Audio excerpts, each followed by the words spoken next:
জ্বালানি গ্যাসের জন্য পাম্পের সামনে সিএনজি চালিত পরিবহনের ভিড় লাইন লম্বা হয়ে পার্শ্ববর্তী সড়কের একাংশ দখল করেছে।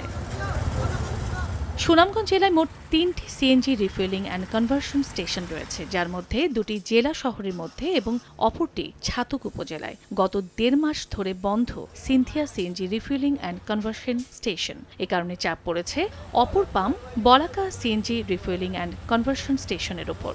পরিবহন চালকরা জানান, চাহিদা বেশি থাকায় পর্যাপ্ত গ্যাস সরবরাহ করতে পারছে না পাম্পটি। এজন্য জ্বালানি সংগ্রহ করতে অপেক্ষা করতে হচ্ছে ৭ ঘন্টা পর্যন্ত।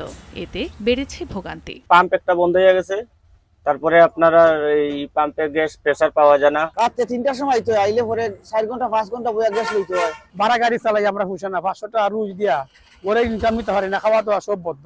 বন্ধ পাম্প কর্তৃপক্ষ জানায়, বিল বকেয়া থাকায় গ্যাস সরবরাহ বন্ধ করে দিয়েছে দায়িত্বে থাকা কোম্পানি। তবে নিয়মিত কিস্তিতে বকেয়া পরিশোধের উদ্যোগের কথা জানান সংশ্লিষ্ট কর্মকর্তা। ভবিষ্যতে তার কোনো বকেয়ার না জমে এবং না পড়ে, এটা আমার নির্দেশনা আছে এবং আমরা আশা করি চালু হওয়ার পরেই রানিং মিলের পাশাপাশি আমরা বকেয়াটা পরিশোধ করতে পারবো। এদিকে গ্যাস সরবরাহ আরও বাড়ানোর জন্য যথাযথ কর্তৃপক্ষের কাছে আবেদন করেছে Balaka CNG refueling and conversion station কর্তৃপক্ষ।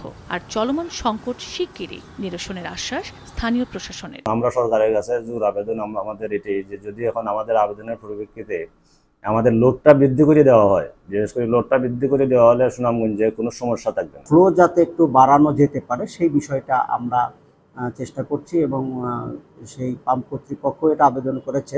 পরিবহন মালিক সমিতির তথ্য মতে সুনামগঞ্জে সিএনজি চালিত অটোরিকশা, মাইক্রোবাস, লেগুনা ও মিনিবাসের সংখ্যা ১০,০০০-এর বেশি। সময় সংবাদ, সুনামগঞ্জ।